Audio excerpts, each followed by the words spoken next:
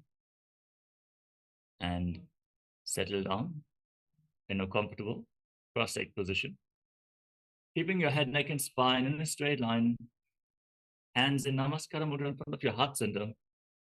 Close your eyes. Take a deep breath. Visualize Swamiji in your inner space. As we open this session with a Sadguru Vandanam.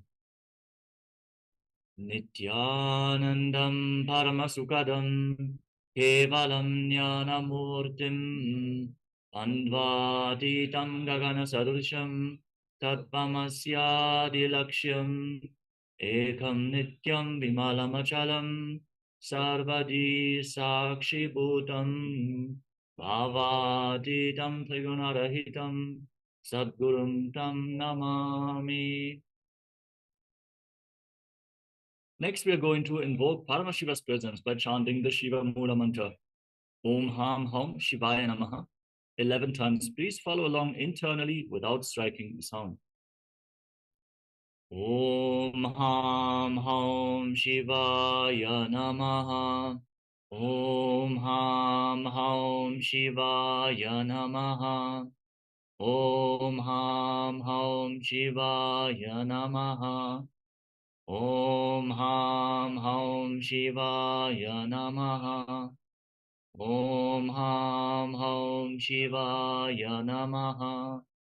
Om Ham Hum Shivaya Namaha. Om Ham Hum Shivaya Namaha. Om Ham Hum Shivaya Namaha. Om Ham Hum Shivaya Namaha. Om Ham Hum Shivaya Namaha. Om Ham Hum Shivaya Namaha. Next, we are going to perform the Tattvachamanam, the ritualistic cleansing. Take your Panchapatam and Udani. Keep your right hand in the Gokarana Mudra in the shape of a cow's ear. Take 1 Udani, 1 spoon of water, and pour it into your right palm. Each time the word Swadha is chanted, sip the water from the bottom of your right palm. Om Atma Tattvam Shodayami Swadha. Take another Udani of water into your hand. Om Vidya Tattvam Shodayami Swadha. Take another Udani of water into your hand. Om Shiva Tattvam Shodayami Swadha. Now wash your right hand with the water from the Panchapatram and wipe your lips twice with the bottom of your right thumb. Om Ham Sudayaya Namaha. Wash your hand again.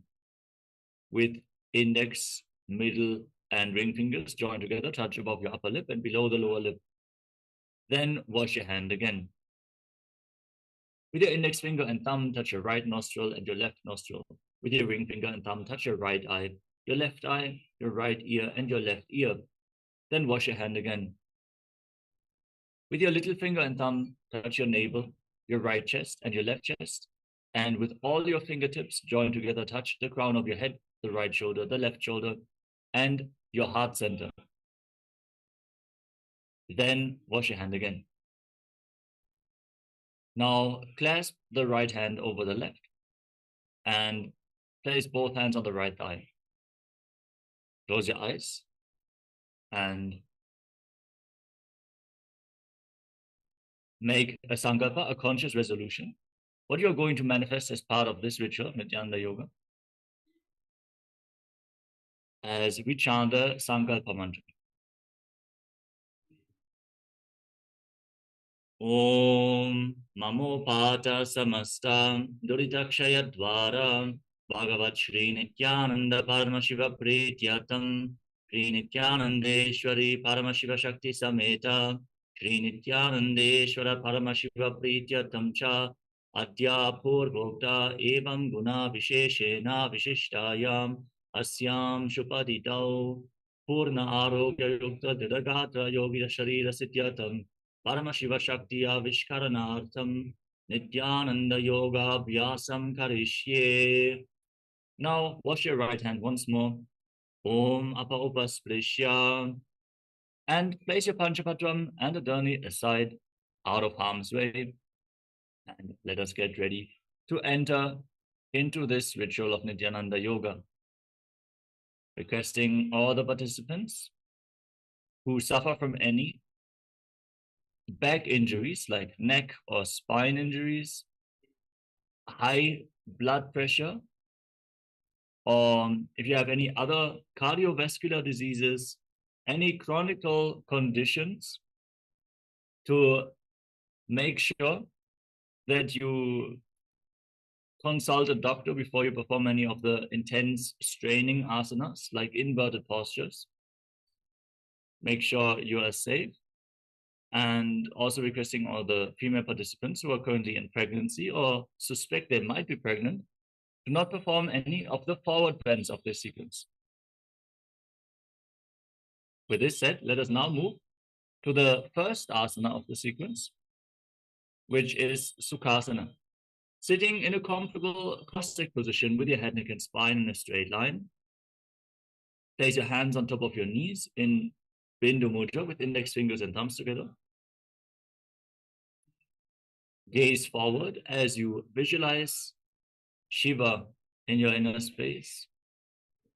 And breathe in Samana Kumbhaka. Inhale deeply, hold your breath. After the exhalation, after the inhalation, then exhale fully and hold your breath again after the exhalation as well. Visualize a flame being kindled in your navel region, rising upwards. Engage Mahamudra Bandha or Tribandhas, the root lock, Mula Bandha, contracting your perineal floor around the anus region and pulling it inwards. Engage Uddiyana Bandha, the abdominal lock, engaging your muscles above and below the navel and pulling your stomach in and up towards your spine. And engage the Jalandhara Bandha, the throat lock, locking your throat internally by contracting your throat muscles. All the three bandhas together, again for Mahamudra Bandha, which is a powerful technique for Kundalini awakening, especially when paired with the Pranayama. Make sure to keep the Mula Bandha engaged throughout this sequence. It is going to be performed in every single asana. When the bandhas change, we are going to point this out. Next is Japa, the internal repetition of mantras. The first Japa of this sequence is Soham. Visualize the Japa Soham. Rotate around your throat in a circular manner, cleansing your Vishuddhi chakra and activating Vak Shakti, the power of speech. With this, we have all the components to enter into the first asana of the sequence, Sukhasana.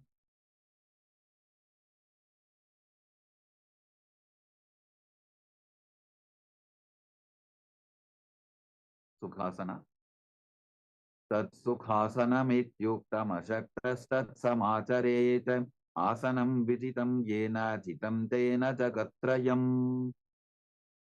Parvatasana.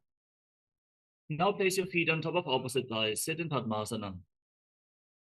Join your palms in Anjali Mudra and raise your arms up straight above your head.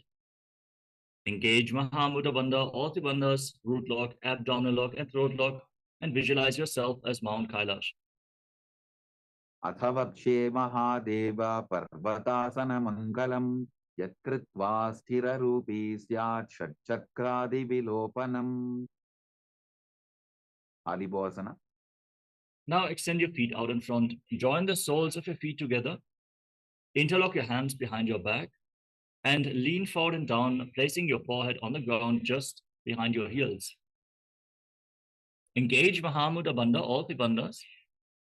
Gaze to your nose and visualize Swamiji in your inner space. Purava Vidhiyahu Me Jano Ubhai Pagathali Samputadhano Vishtupachedo Karalyavo Dachina Karso Vamagahavo Nadi Bhavasana. Now from the same position, extend your arms out in front, cup your palms, place them on the ground in front of your feet, and your forehead once more on the ground just behind your heels. Gaze towards the tip of your nose and visualize yourself as a snake. Purava Vidhi Pari Agane Nito Ho Bikahu Nipanasyo Lakagi Hatha Agane Dharti Lagave Pasari Dobo Hatha Ki Anjuli Kare Kokilasana. Now keep your hands in Prana Mudra with index and middle fingers extended, holding onto little and ring fingers with your thumbs. Catch your big toes and extend your legs forward and up. Straighten your knees and then cross your legs into Padmasana. Lean forward and down onto your elbows. Engage Mahamudra Bandha and visualize yourself as a bird. Athanyadasanam Vakshye Yena Siddho Bhavennaraha Akasmad Vayu Sancharam Kokilathyasanena Cha Netyasana. Now place one foot on top of the opposite knee and the other foot below the opposite knee. Stack your knees and ankles. Hold on to opposite elbows in front of your chest. Engage Mahamudra Bandha and start rotating your arms in wide circles. Gaze towards the tip of the nose and visualize Swamiji in your inner space. Don't forget to breathe in. Samana Kumbhaka. Inhale, hold your breath. Exhale, hold your breath again and again. In Nityasana, changing the direction of the movement every once in a while. Goda Bama Padiki Ashama Hili Soja Dachicharana Ko Baralota Parikul Prasamoja Bama Padako Mahilo Bahuro Patutana Tapari Goda Dachiki Ashabarali Dhanam Gajasana. Now place your palms flat on the ground, shoulder width apart. Raise your hips up high. Try to push your head in between the shoulders. Stretch your back, stretch your shoulders, and now scoop your head and chest forward and down again and again, while pulling your stomach in and up in Uddiyana Bandha and visualizing yourself as an elephant. Nyujjam Padagre Bhumo Pritvalambi Bhuyamastakaagre Nidhayam Nitambam Urdhvamunnamaya Nabilaksham Bhumo Nasika Maninyam Ripshasana. Now from the same position, alternate pushing one heel to the ground and lifting the other heel up alternatingly. Form Uddiyana Bandha, the abdominal lock, and visualize yourself as a bear in a Rikshasana. Ekaikam padama punja gajasanam kuryat rikshasanam bhavati. Vaishasana. Keshena pada yugalam bandvatishte dadho mukhaha atha vaishya bhakshye yatkritva satyavan bhavet. Now rise up onto the tips of your big toes if you can. Otherwise, you can stand on the tips of your toes. Bring your hands in front of your chest. In Hridaya Mudra with index, middle and ring fingers join together. Thumbs and little fingers extend away from the hand. As you engage Uddiyana Bandha, pull your stomach in and up. Visualize Swamiji in your inner space. Don't forget to chant the japa Soham internally, repeatedly in Vaishyasana. Balalingasana. Next up is the Urdhva Janukarana. Now stand in Arimandi, which is heels together, toes pointing outwards, and the knees bent. Then bring your hands to the chest and raise one knee up along your body in a circular motion and gracefully follow along with the respective hand on both sides again and again. Move your arms and legs in synchronicity.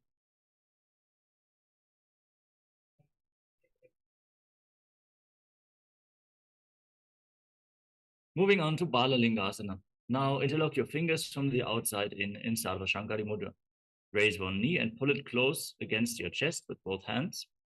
Engage Mahamudra Bandha, all the bandhas, root lock, abdominal lock, and throat lock. And visualize yourself holding a baby. Ekam danu urasi alingya sthatavyam balalinganam bhavati. Padabhidanasana. Now pull the foot behind towards your buttocks with both hands interlocked in Padasha Mudra from the inside out. Engage Mahamudra Bandha and visualize Swamiji in Padabhidanasana.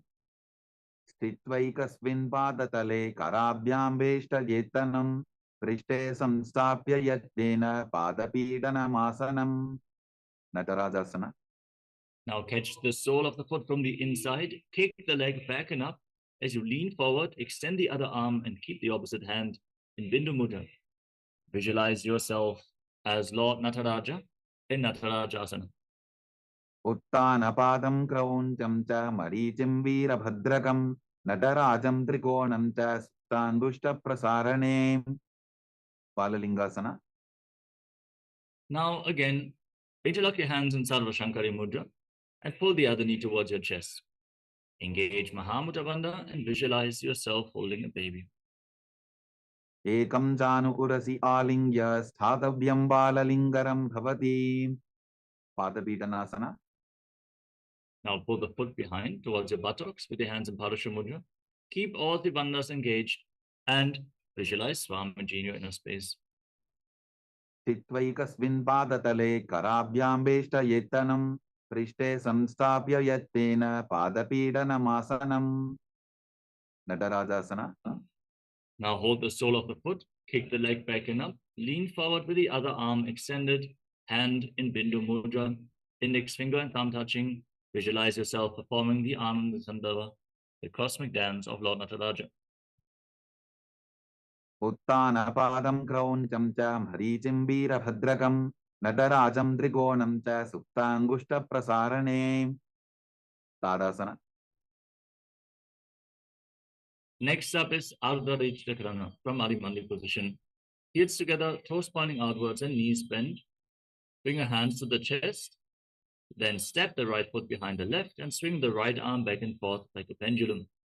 Gracefully move your fingers one by one. Then place your right hand over the nose and cross your ankle, step the left foot behind and swing the left arm back and forth. Repeat the movement in Ardha Chakrana. Next up is the skeleton dance. Now visualize yourself as a skeleton and dance wildly. Shake every single bone of your skeleton body. Hold the visualization as much as possible.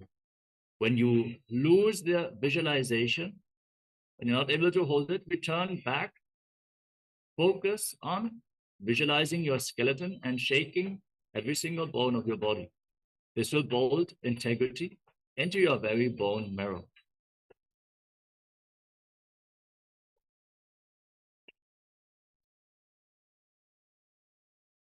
Relax.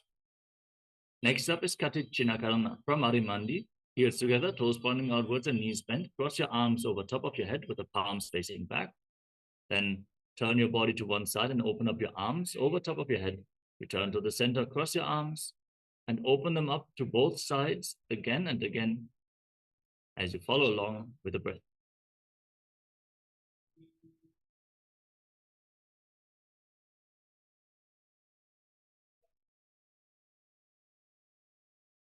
Moving on to Tadasana. Now rise up onto the tips of your toes and raise your arms up parallel above your head. Engage the Mula Bandha, Udjana Bandha, and Jalandhara Bandha, Mahamudra Bandha. Internally chant the new Japa Shivoham and visualize yourself as a palm tree. Mahamudra Kono Tadasana Vibhetakan Vinotanam Sada Puryadantarvatni Padipriyam. Tanasana. Now lean forward and down, place your palms on the ground, engage Mahamudra Bandha and visualize Swamiji in your inner space. If you cannot place your palms flat on the mat, you can hold on to your calves and pull yourself down. Try to bring your head closer towards your knees. If you can, bring your forehead against your legs as you visualize Swamiji in Uttanasana. Mahamudra Kono Tadasana Vibhetakan Vinotanam Sada Puryadantarvatni Padipriyam. Tarakshvasana. Now walk your hands forward, step your feet back into a tall plank position. Lock your throat in Jalandhara Bandha and rotate your head from side to side. Visualize Swamiji in your inner space and don't forget to breathe in Samana Kumbhaka, holding your breath after each in and exhalation. Gajasanavastitva mastakam varam varam dakshina kokshim savya kokshim najet tarakshvasanam bhavati. Bhujangasana. Now lay down on your stomach. Keep your hands at the side of your shoulders. Place the top of the feet flat on the mat and raise your head and chest up. You can use your support, the support of your hands, to raise yourself up, but engage your back muscles. Curl yourself up, open your mouth. Inhale through the hollow of your throat in Bhujangani Mudra, and visualize yourself as a cobra in Bhujangasana. Angushthanabiparyantam adho bhumo vininyaset karabhyantadaran dritva urdvashirshaphanivashi dehagnirvardhate nityam sarvaroga vinashanam jagarti bhudagi devi bhujangasana sadhanate. Shashasana. Now, push your body back up from the ground into a plank position and alternate pulling your knees towards your chest back and forth. Visualize Swamiji in your inner space and breathe calmly through your nose in Sahaja Kumbhaka, holding the breath along the various chakras. Lead the prana along your spine in Sahaja Kumbhaka in Shashasana. Gajasana samstito janudvayamapuncha varam varam kartavyam shashasanam bhavati. Rathasana. Now step 1 foot forward in between your hands. Jump the front foot back and simultaneously bring the other foot forward. Exchange the position of your feet again and again, as if you're pulling a chariot in Rathasana. Gajasana samstito evaikam padam purvamargena brahmajitva kartavyam tathasanam bhavati. Virabhadrasana. Relax. Now rise up. Keep one foot at the front and the other foot far back with your back toes facing sideways. Bend the front knee at a 90-degree angle. Lower yourself down. Really make sure you enter into the 90-degree angle. To intensify this asana, raise your arms up parallel above your head. Rotate your hips forward. Engage your Dhyana Bandha, the abdominal lock. Gaze to your third eye and visualize yourself as Lord Virabhadra. Vasishtamatha kaundinyam urdhakukkudamevacha ashtavatkramathotthanam mayuram setu bandhanam uttanapadam krauncham cha marichim virabhadrakam natarajam trikonam cha suptangushta prasarane. Virabhadrasana. Now exchange the position of your feet. Step the other foot forward. Keep your back toes facing sideways. Bend the front knee. Rotate your hips. Raise your arms up. Engage the abdominal lock. Gaze up towards your third eye. And visualize yourself as Lord Virabhadra with 8 arms. Many of the participants are not at a 90-degree angle with the front leg. Lower yourself down a little more in Virabhadrasana. Vasishtamatha kaundinyam urdhakukkudamevacha ashtavatkramathotthanam mayuram setu bandhanam uttanapadam krauncham cha marichim virabhadrakam natarajam trikonam cha suptangushta prasarane. Vrikshasana. Now rise up. Bring one foot towards the inner opposite thigh with the perineum, with the heel close to the perineum. Join your palms in Anjali Mudra and raise your arms up straight above your head. Engage Uddiyana Bandha and visualize yourself as a tree in Vrikshasana. Vamurumula deshe cha yamyam padam didhadyato tishte tu vrikshavad bhumo vrikshasaramidam viduhom. Gurvasana. Now bring the raised foot on top of the opposite hip. Your knees close together. Engage the Mula Bandha, contract the perineal floor, and place your hands in front of your chest in Namaskara Mudra as you visualize yourself as Lord Garuda in Garudasana. Garudasana mavakshe yena dhyanam stiram bhavet sarvadoshadvinirmukto bhavadiha mahabali ekapadamuro badhva ekapadena dandavate janghapadasanvideshe januvyagram yavastitaha. Vrikshasana. Now step the raised foot down and lift the other foot up with the heel towards the perineum. Join your hands and raise them up straight above your head. Pull your stomach in and up and embody the strength, stability, and groundedness of a tree in Vrikshasana, the tree pose. Vamorumula deshe cha yamyam padam nidhadyato tishte tu vrikshavad bhumo vrikshasanamidam viduhom. Bharasana. Now bring the raised foot on top of the opposite hip, your hands in Namaskara Mudra in front of your heart center, and visualize yourself having big wings on your back as Lord Garuda in Garudasana.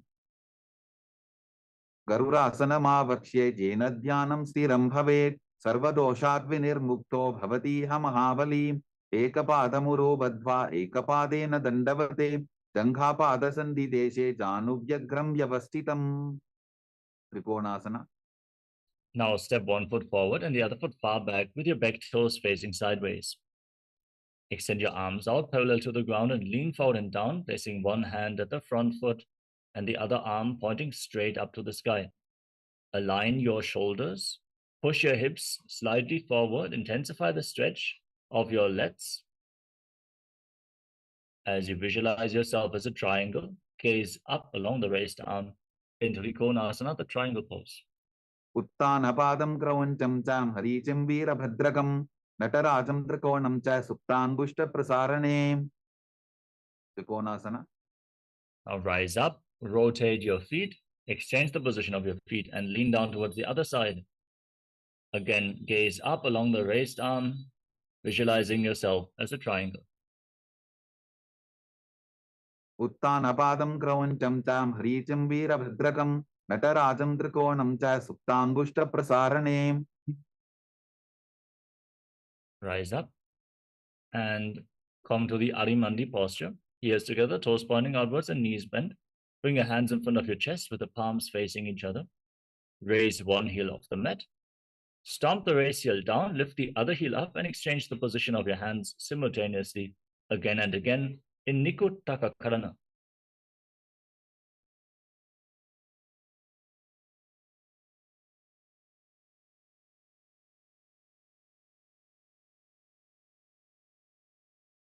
Ustasana.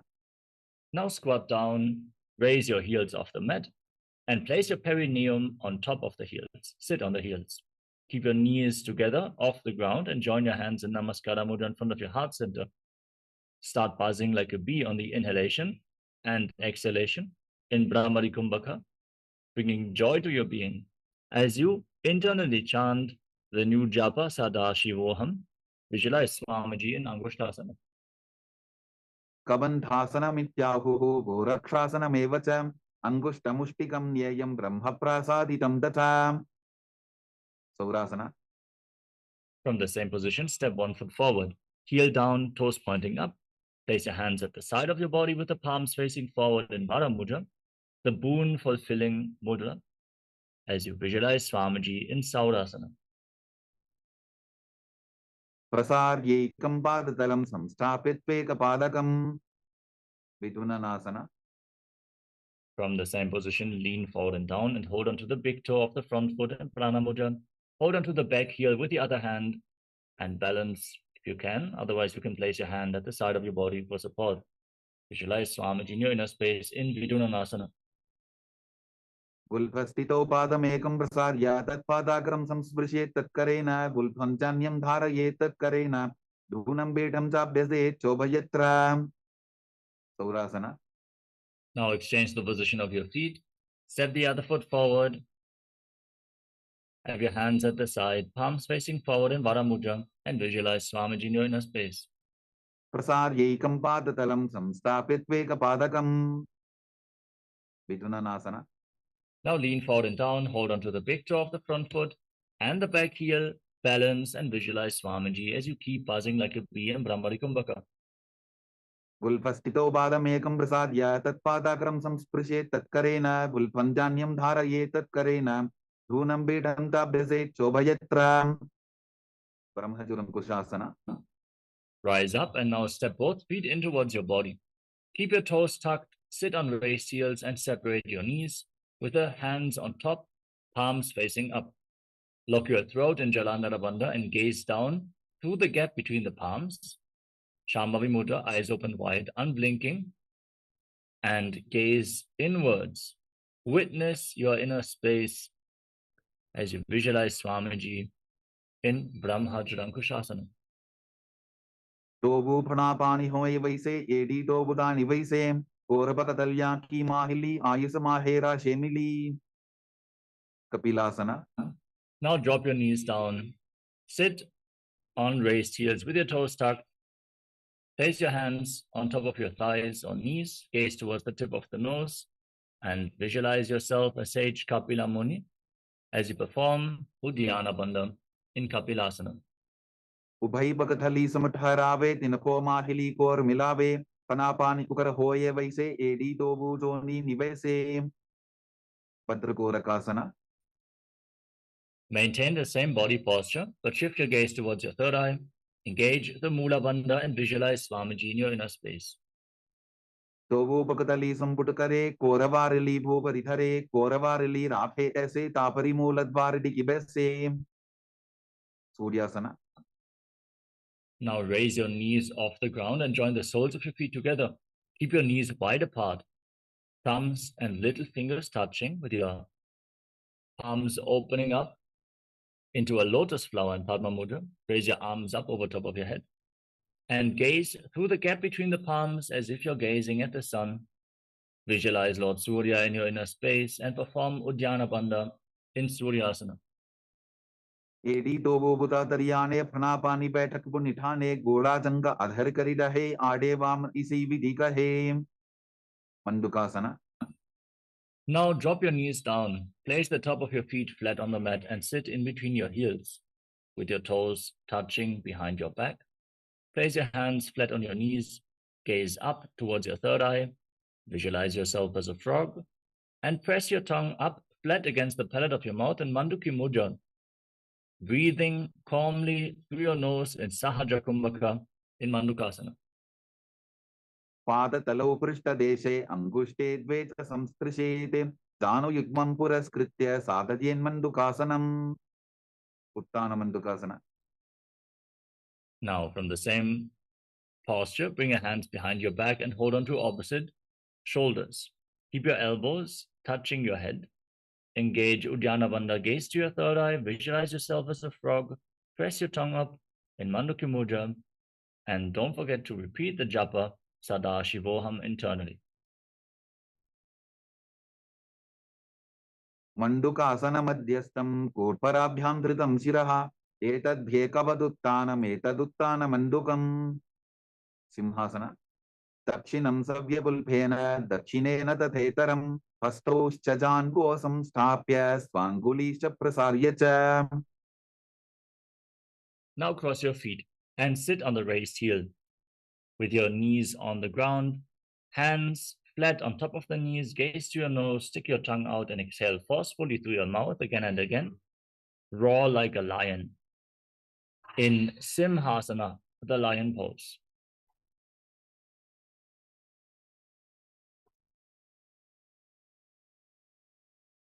भद्रासना.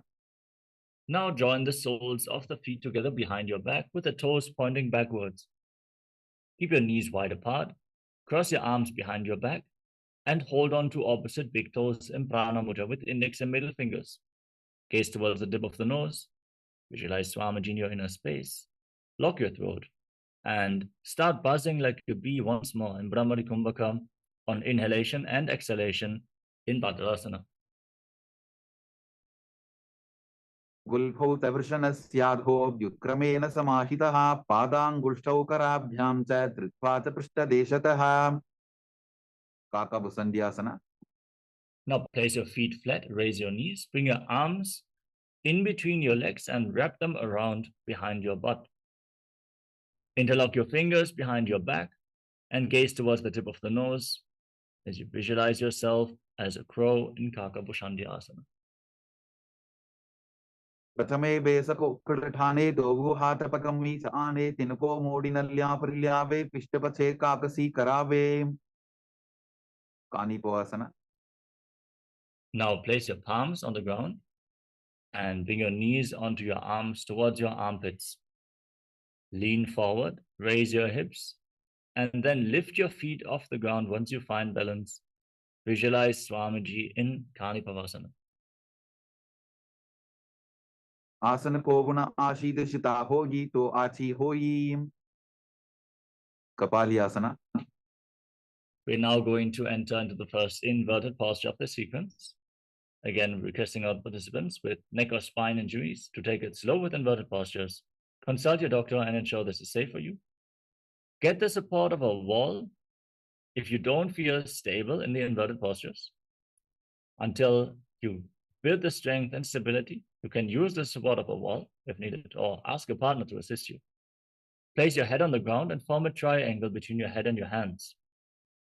Bring your elbows underneath your knees, your hips above the shoulders. Straighten your back and then extend your legs up straight into a headstand. Gaze towards the tip of the nose and visualize Swamiji.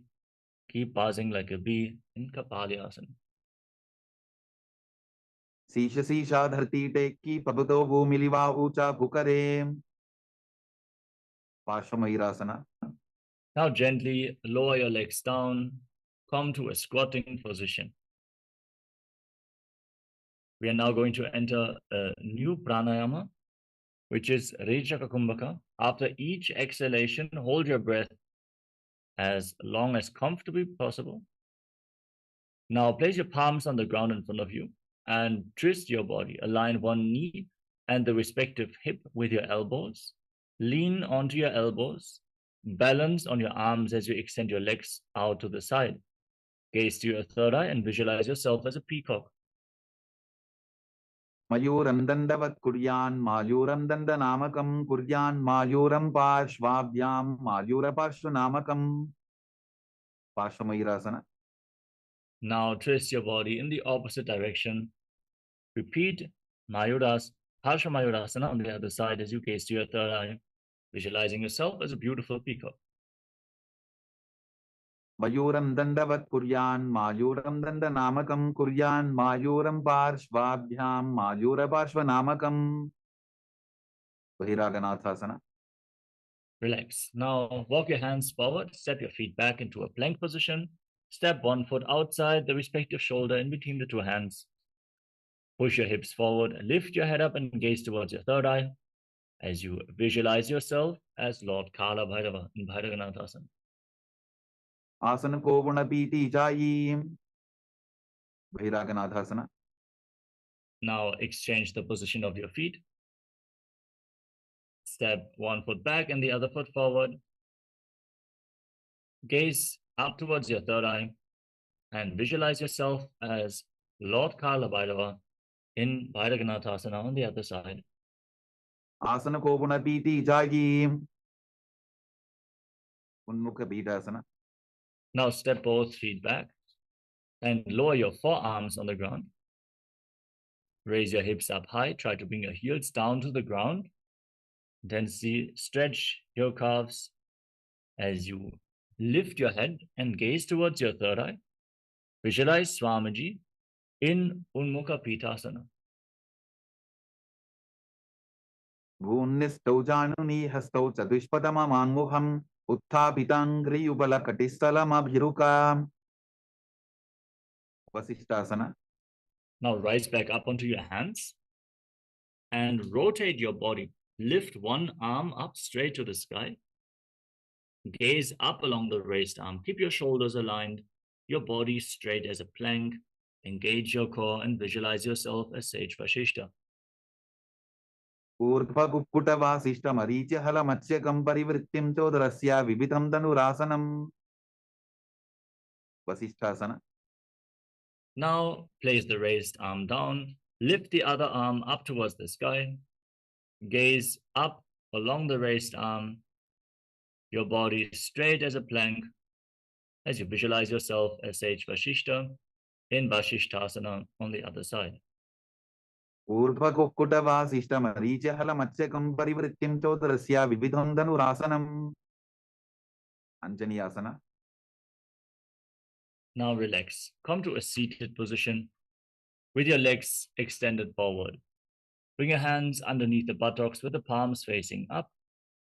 Lock your throat in Jalandhara Bandha and gaze towards the tip of the nose. Internally chant the new japa, Paramashivoham, and visualize yourself as Lord Hanuman in Anjani Asana. दोबो करकी ube हथेली कोरवारली मैले बेली सो आगाने भूपरिदाशे महाने अंगुली मिली राशे Paschimottanasana. Now, with your legs extended forward, lean forward and down and hold onto your big toes in Prana Mudra. Try to bend from your hip, keeping your back as straight as possible, and try to bring your head towards your knees. Engage Mahamudra Bandha and visualize Swamiji as you continuously breathe in Rechaka Kumbhaka.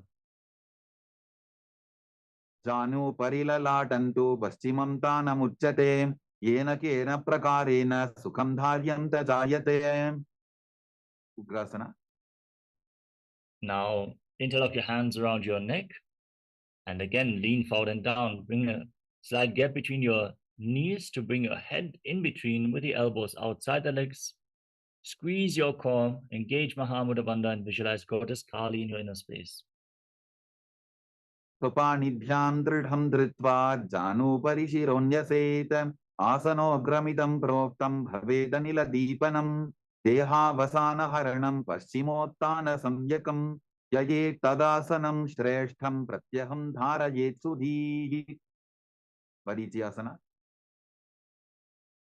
Now rise up and step 1 foot in towards your body with the knee raised.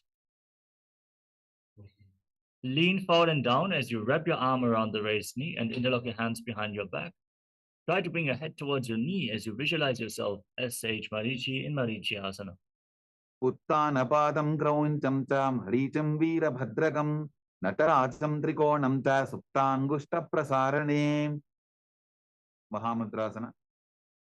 Now rise up, drop the raised knee down to the side, keep the heel against the perineum and lean forward and down once more.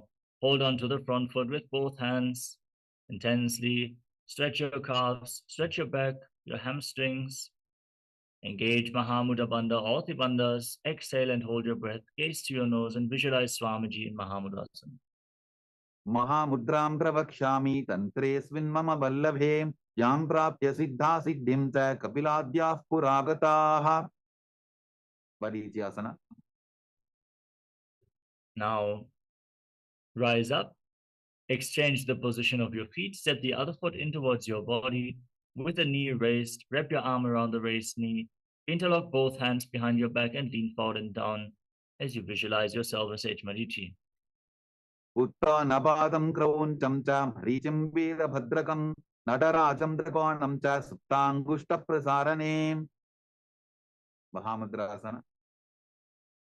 Now rise up, drop the raised knee to the side, lean forward and down, hold on to the front foot, engage Mahamudra Bandha in Mahamudrasana, which is said as per the Yapta Pramana to have caused the enlightenment of many great stages. Visualize Swamiji in your inner space.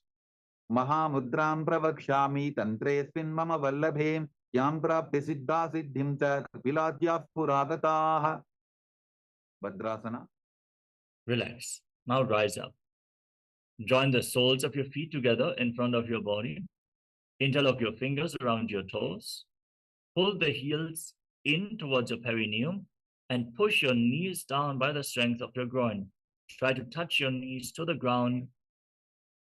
Gaze towards your third eye and visualize Swamiji in Bhadrasana 2. Gulbhaut vrishanasyadah sivantyah parshvayoho kshipet padaparshve tu panibhyam dridham badhva sunischaram. Valipavasana. Now slightly extend your feet away from the body. Keep your toes together and separate your heels. Place your hands on top of the knees as you gaze towards the tip of your nose, lock your throat, and visualize Swamiji in Gvalipavasana. Continuously chanting the Japa Mahasadashivoham in your inner space. Puravachar puditoka kakhyo soyi vahi vidichoki je soyi yame edi bhinna jarashe angula at antaro rashe. Tonyasana. Now bring your feet back in towards your body. Hold onto the soles of the feet with all 10 fingers and lean forward and down. Try to place your forehead down onto the ground as you gaze towards the tip of the nose and visualize Yoni Mandala, currently projected on the screen. which is the visual representation of Devi Paramashiva Shakti in Joni Asana. दोगो पगदली संपुट करे AD मेड़ के ढिंग दरे अर्ध हाथ को अंतर राशि लीलाट पकथलिया उपरदाशे बिडकी पवसना. Now rise up and extend your feet away from the body, heels together, toes separate. Extend your arms out to the side and lean forward and down, placing your forehead on the ground behind your heels. Fix your gaze at the tip of the nose and visualize Swamiji in your inner space.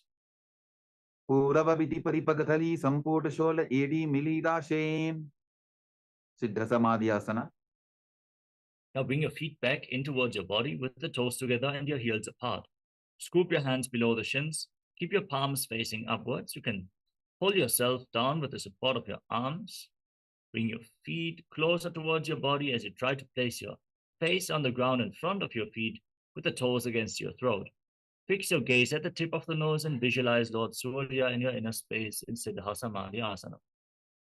दोगो पगदली संपुट करे सोले मेढ़ आगा मेधरे अंगुल 8 अंतरो राशे AD को ऐसे विधि दाशे चिन्ह की पवसना.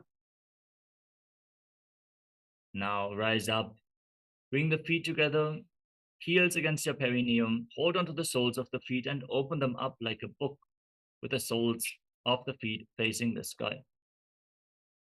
Gaze towards the tip of the nose and visualize Swamiji in your inner space in Chinaki Pavasana.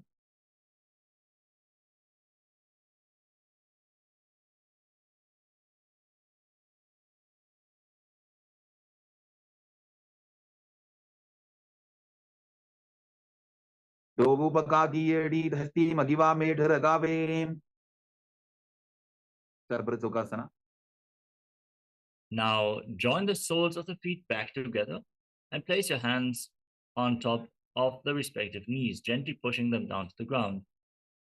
Bring your stomach in and up, straighten your spine, raise your head and gaze towards your third eye as you visualize Swamiji in Charapata Chokasana.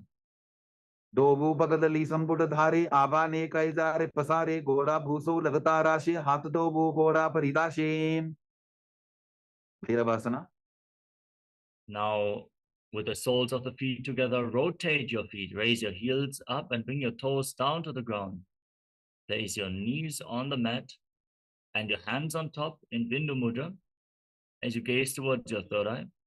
Pull your stomach in and up in Uddiyana Bandha and visualize yourself as Lord Kala Bhairava in Bhairavasana. गुल्फो संपीड चान योन्यम विक्रमेनो तितम शनैः चान्वो पार्श्वगतो हस्तो दंडवत भैरवासनम समानासना. Now, with one heel against your perineum, lift the other sole of the foot against your chest with both hands. Gaze towards your third eye and visualize Swamiji in your inner space as you exhale and hold your breath in the Muladhara Chakra in Samanasana. समानासनमावक्ष्ये सिद्धमन्त्रादि साधनात् एकपादमरो दत्वा गुह्योऽन्यलिङ्गवत्रके वानासना. Now lift the raised leg over top of the respective shoulder. Place your hands on the ground for support and extend the opposite leg forward and up. Gaze towards your third eye and visualize Swamiji in your inner space. केवलं पादमेकं च स्कन्धे चारोपे यत्ततः एकपादेन गगने तिष्ठेत दण्डवत्रभो समानासना. Now exchange the position of your feet. Bring the other heel in towards your perineum. Extend the opposite leg forward and up and gaze towards your third eye. Visualize Swamiji in your inner space. समानासनमावक्ष्ये सिद्धमन्त्रादि साधनात् एकपादमरो दत्वा गुह्योऽन्यलिङ्गवत्रके अपानासना. Now with your hands at the side of the body, one leg over top of the respective shoulder, extend the opposite leg up towards the sky, point the toes forward, gaze to your third eye, visualize Swamiji in your inner space, merge Apana and Samana, the different energies within your body, cleanse your body intensely, awaken the Kundalini Shakti and raise it upwards in Apanasana. केवलं पादमेकं च स्कन्धे चारोपे यत्ततः एकपादेन गगने तिष्ठेत दण्डवत्रभो ओंकासना. Relax. Now stack your knees in front of your body with the heels outside opposite hips. Interlock your hands in Parashamudra. On the top knee, gaze towards the tip of the nose. Internally chant the new japa Om Nityanandoham. Internally. Breathe in Siddhkari Kumbhaka. Hiss through your teeth on the inhalation and exhale through your nose as you visualize the face of a cow in Gomukhasana. Tavve dakshinabulphanto prishtaparshvin yojayetem dakshineti tata sadyam gomukham yatham. Anasuyasana. Now, from the same position, hold onto your big toes in Prana Mudra. Pull your stomach in and up in Uddiyana Bandha. Gaze to the nose and visualize yourself as Rishika Anasuya. दक्षिण गोडो नीचे उठाने बाबोता के ऊपर आने गोडा संधि मिलावे भारी आडा पद बुनीते संधि पसारी. Anusuyasana 2. Interlock your hands behind your back and lean forward and down, chin over the knee, nose to the ground. Gaze to the nose and visualize Rishika Anasuya. जीमरा गोदा की संधि उपरिडा बागोड़ा की संधि मिलाई राशे गोरा से उले पकतल्यारो आरवाई सुधा राशे. Garvasana 2. Now rise up, place the right foot flat on the mat and the left heel against your perineum. Hands on the knees, right knee against your chest. Gaze to the tip of the nose and visualize yourself as Lord Garuda. Davo bakamori edi bahila vilphamula dwarani saide. Naradasana. Now raise your perineum onto the heel, interlock your hands around your neck and twist your elbows outside the raised knee. Gaze up towards your third eye and visualize yourself as sage Narada, continuously breathing in Siddhkari Kumbhaka.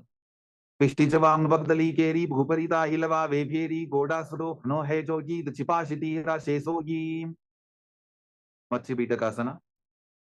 Now place the left foot on the right thigh, hold onto the right shin with your left hand and the right big toe with the right hand in Prana Mudra. Gaze towards the tip of the nose and visualize Matsya, the fish avatar of Lord Vishnu. वामेन वामाङ्गुष्टन्तो गृहीतं मज्जपीठकं योरि वामेन संबीड्य मेढ्रातुपरि दक्षिणम्. Gomukhasana. Now slide your knees over top once more with the other knee on top this time. Interlock your hands on the top knee. Gaze to your nose, breathe in Siddhkari Kumbhaka and visualize the face of a cow. Sabve dakshinabulphanto prishtaparshvin yojayetem dakshineti tata sadyam gomukham yatham. Anasuyasana. Now hold onto your big toes, pull your stomach in and up and gaze to your nose as you visualize yourself as Rishika Anasuya. दक्षिण गोडो नीचो ठाने बाबोता के ऊपर आने गोडा संधि मिलावे भारी आडा पद बुनीते संधि पसारी. Anusuyasana 2. Interlock your hands behind your back and lean forward and down. Touch your nose to the ground if you can in Anusuyasana 2. जीमरा गोदा की संधि उपरिडा बागोड़ा की संधि मिलाई राशे गोरा से उले पकतल्यारो आरवाई सुधा राशे. Garvasana 2. Now place the left foot flat on the mat and the right heel against your perineum. Hands on the respective knees, gaze towards the tip of the nose and visualize yourself with big wings on your back in Garudasana. Davo bakamori edi bahila vilphamula dwarani saide. Naradasana. Now sit on the heel, interlock your hands around your neck and twist your elbows outside the raised knee. Fix your gaze at your third eye and visualize yourself as sage Narada and Naradasana. पिष्टि जवाम बगदली केरी भूपरिता हिलवा वे फेरी गोडा स्वरूप no है जोगी the छिपाशिति राशे सोगी. Matsya Pitakasana. Now place the right foot on the left thigh and hold onto the left big toe and left shin. Gaze towards the tip of the nose and visualize Matsya, the fish avatar of Lord Vishnu. वामेन वामाङ्गुष्टन्तो गृहीतं मज्जपीठकं योरि वामेन संबीड्य मेढ्रातुपरि दक्षिणम्. Matsyendrasana. Now extend your legs out straight. Then place the left foot on the right thigh and raise the right knee. Twist your left elbow outside the raised knee with a hand by the neck. Gaze back and up towards your third eye as you twist your spine and visualize Sage Matsyendranatha, the master of Hatha Yoga and Matsyendasana. उदिरं पश्चिमाभासं कृत्वा तिष्ठति यत्ततः नम्राङ्गं वामपादं हि तत्क्षचानुपरिन्यसेत् Ubasana. Now place the front hand down towards the foot, hold on to the big toe in Prana Mudra, and bring the other hand to the respective ear. Twist your spine and gaze to your third eye, visualizing yourself as a camel. Asana ko guna jholo jaye. Matsyendrasana 2.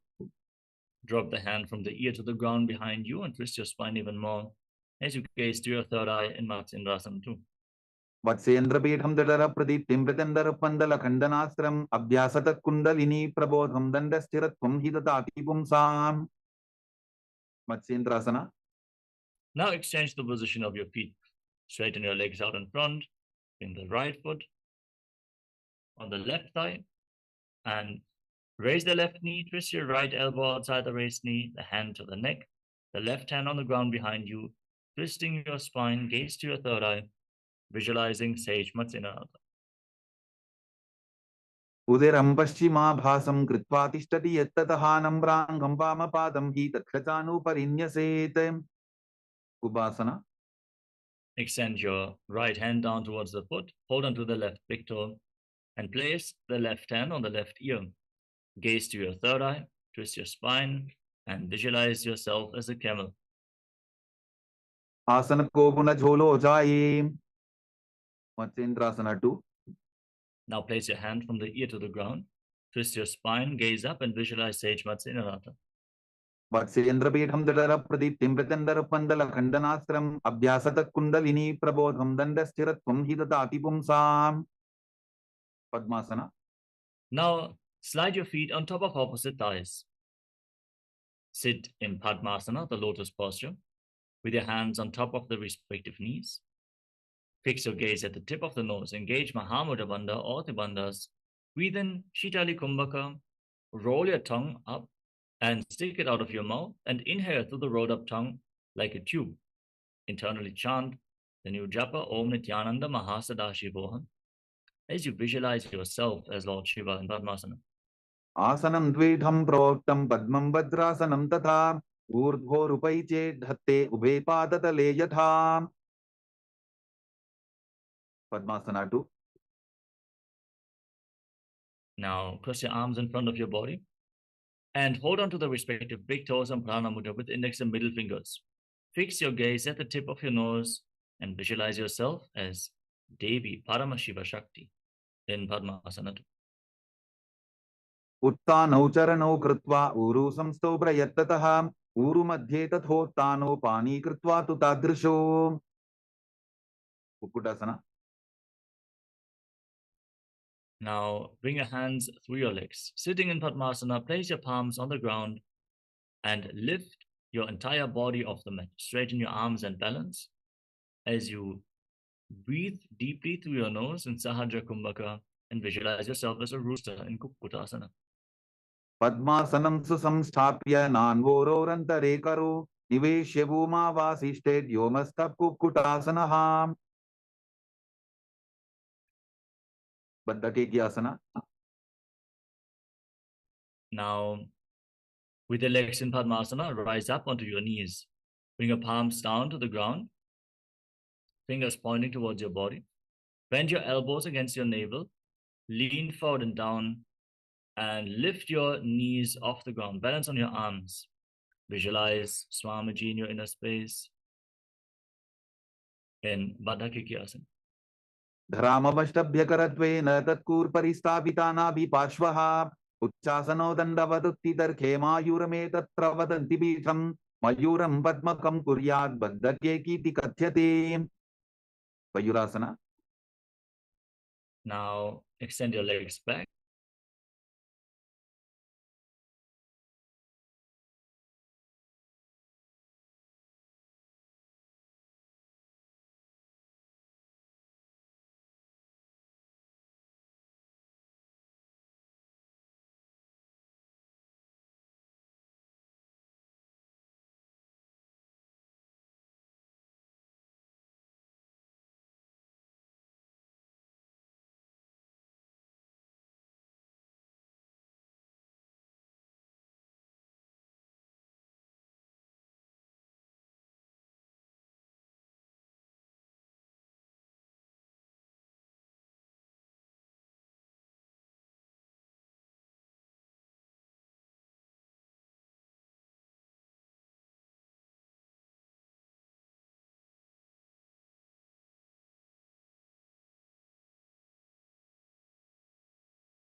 I welcome you all with my love and respect. Let you all open all your three eyes. Om Nityananda Paramashivoham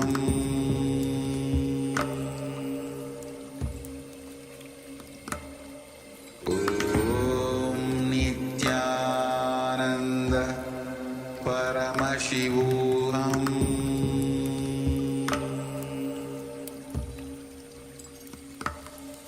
Om Nityananda Paramashivoham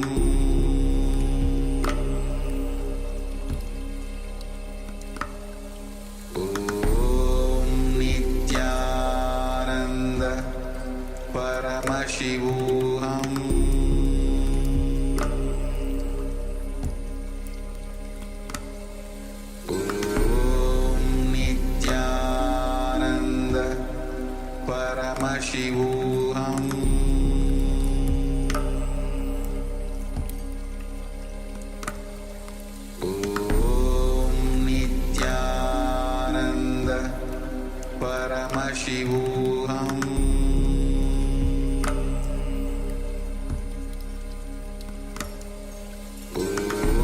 Om Nityananda Paramashivoham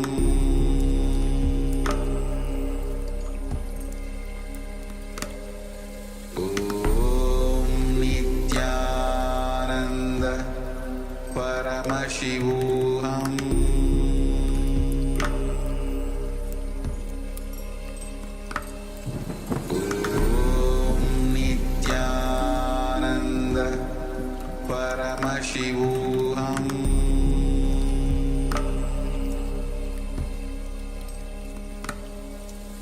Om Nityananda Paramashivoham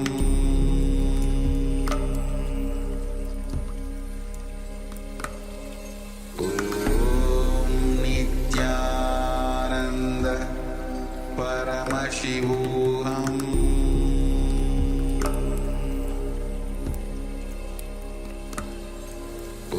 Om Nityananda Paramashivoham. Yes, Nityananda. Sorry for the technical glitch. We are back, and we are now going to move on to the next asana of the sequence, Mayurasana. With your palms on the ground, fingers pointing towards your body, bring your elbows against your navel, lean forward, and find balance. Extend your legs out straight. Balance on your arms. Visualize yourself as a peacock as you gaze to your third eye. अथवक्ष्ये Mahadev मयूरासनमुत्तमम् ओमो निपात्य हस्तौ द्वौ कोत्परोपरि देहकम्. Makarasana. Relax. Now lay down on your stomach and place your hands at your neck. Interlock your fingers, forehead on the ground, and rotate your feet with the heels on the ground, toes pointing out to the side, and visualize yourself as a crocodile.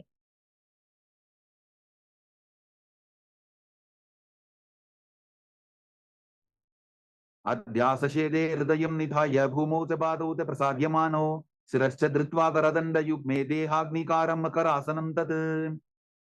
Salabhasana. Now place your hands at the side of your shoulders. Straighten your legs and lift them off the ground, including your knees, and hold, visualizing yourself as a locust. अध्यासशेदे करयुग्मवक्षो भूमिमवष्टभ्य करयोस्तलाभ्यां पादौ च शून्ये च वितस्ति चोर्ध्वं वदन्ति पीठं शलभं मुनीन्द्राः. Ustrasana. Now bend your knees, hold onto your feet, and pull them outside your hips. Bring your heels down to the ground, visualizing yourself as a camel.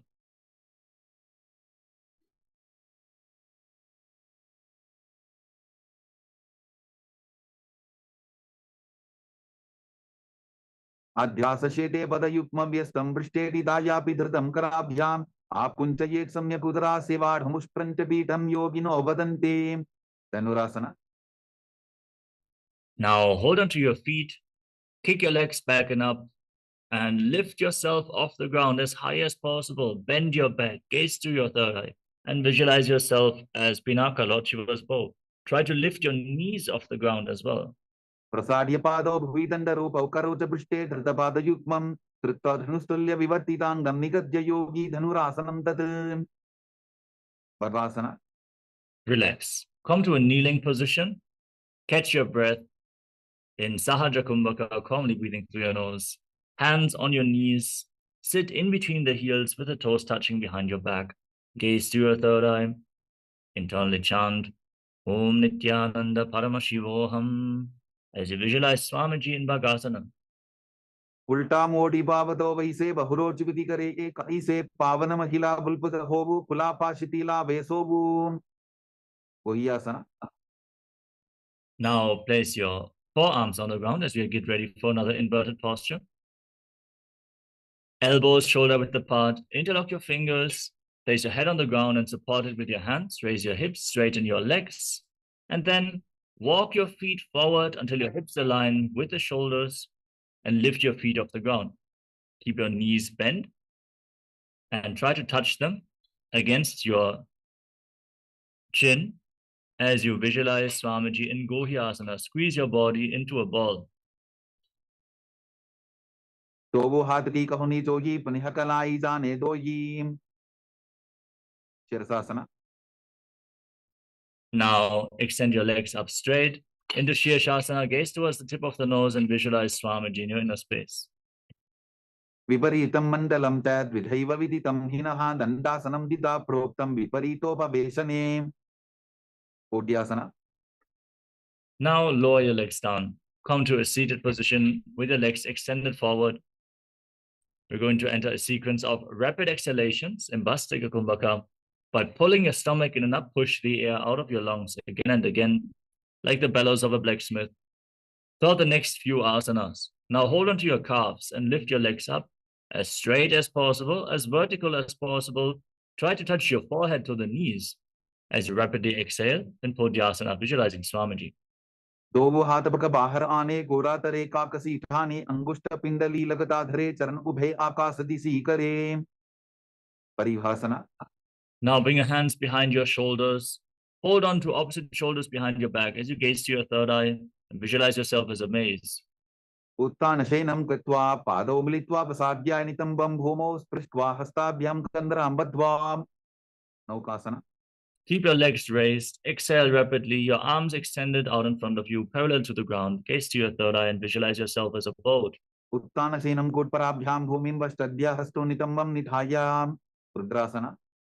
Now scoop your hands below the feet. Hold them against your chest. Try to touch your soles against your chest. Gaze to the tip of the nose and visualize yourself as Lord Rudra. पगरली संपुट करी हाथस्य उपक उचाई पकाका अंगूठा दोबो लेबो परलिका नीतालवे उन्मुख पीठासना. Relax. You can breathe calmly now. Lay on your back with your feet flat, knees raised. Place your palms down on the ground behind your heels and then push your hips off the ground.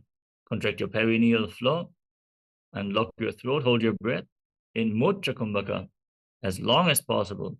Gaze to the nose and visualize Swamiji in Unmukha Pithasana too.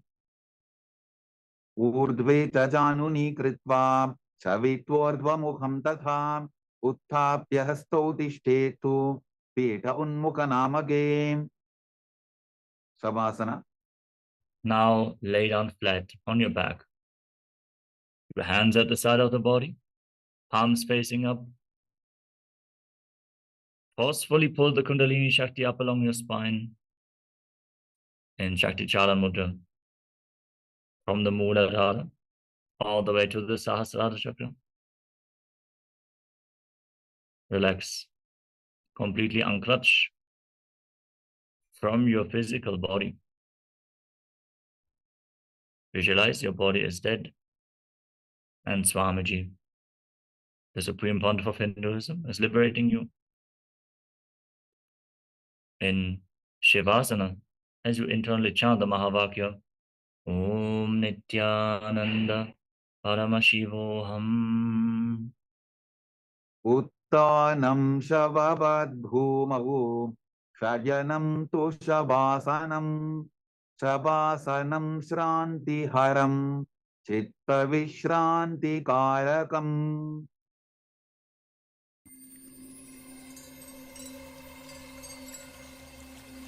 I welcome you all with my love and respect. Let you all open all your three eyes. Om Nityananda Paramashivoham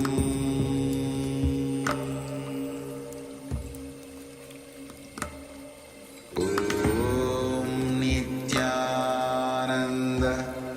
Paramashivoham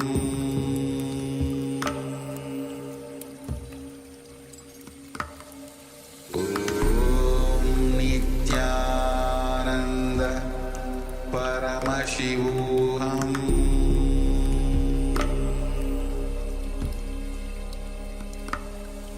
Om Nityananda Paramashivoham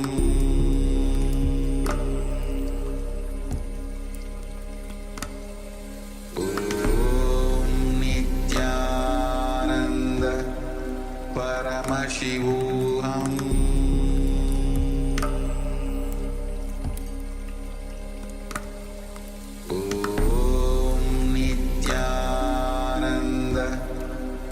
Paramashivoham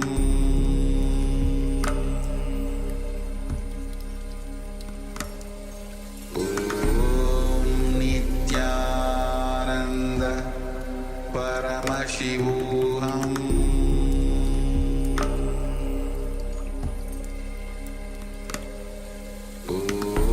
Om Nityananda Paramashivoham Paramashivoham Om Nityananda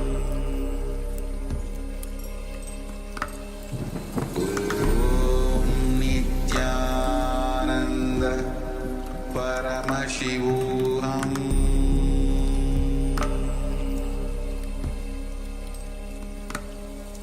Om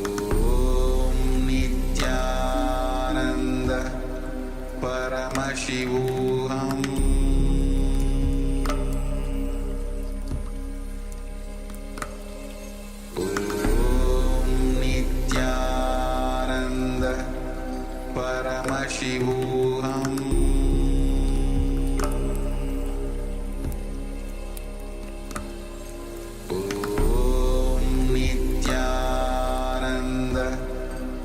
Paramashivoham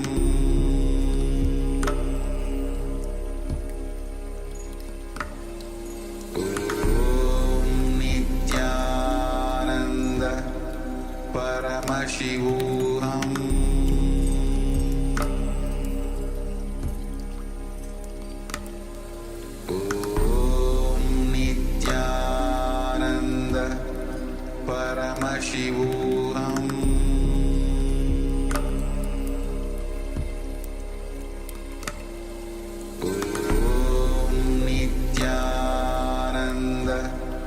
Paramashivoham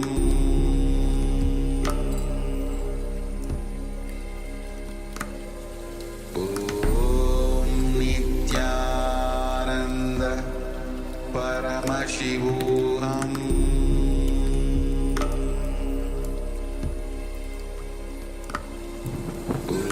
Om Nityananda Paramashivoham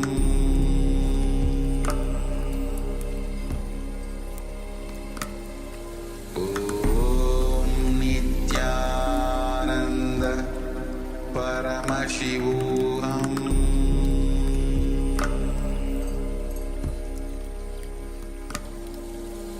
Om Nityananda Paramashivoham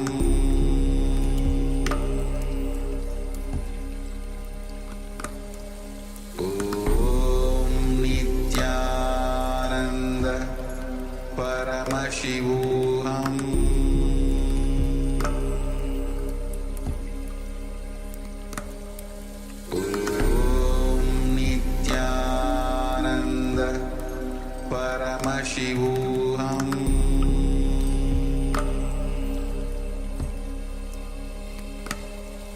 Om Nityananda Paramashivoham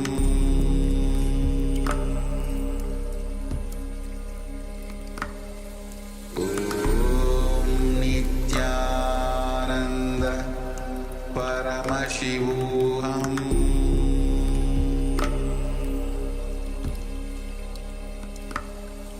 Om Nityananda Paramashivoham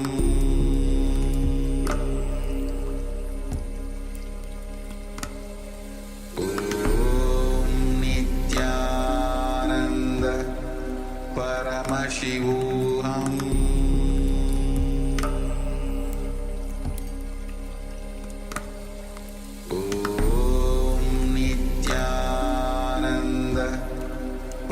Paramashivoham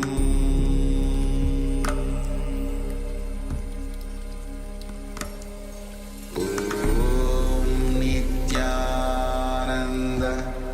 Paramashivoham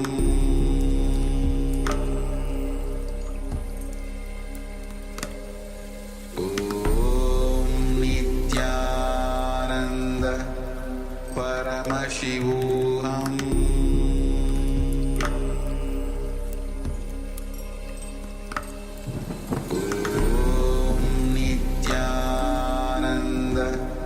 Paramashivoham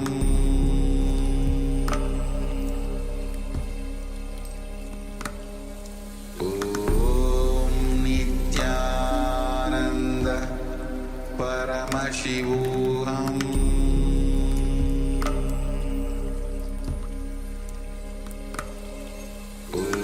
Om Nityananda Paramashivoham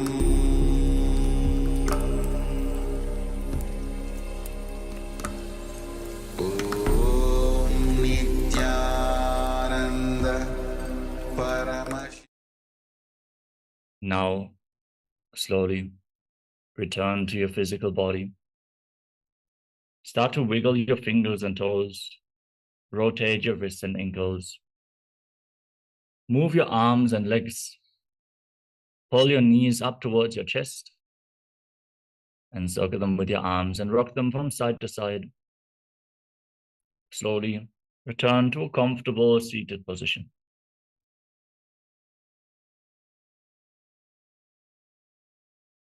Congratulations, you completed the Pratama Vinyasa Krama, the first 108 asanas of this sequence. Thank you all so much for joining us today, all the Paramashivoham Level 1 participants. We'll now move on to the first round.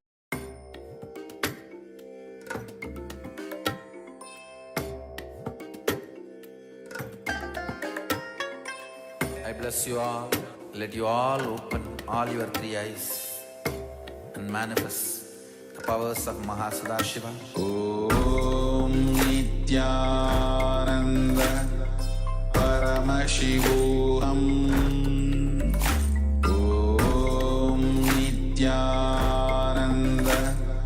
Paramashivoham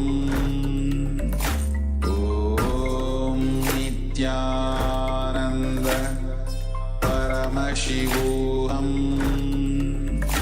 Om Nityananda Paramashivoham Om Nityananda Paramashivoham Om Nityananda Paramashivoham Om Nityananda Paramashivoham Om Nityananda Paramashivoham Om Nityananda Paramashivoham Om Nityananda Paramashivoham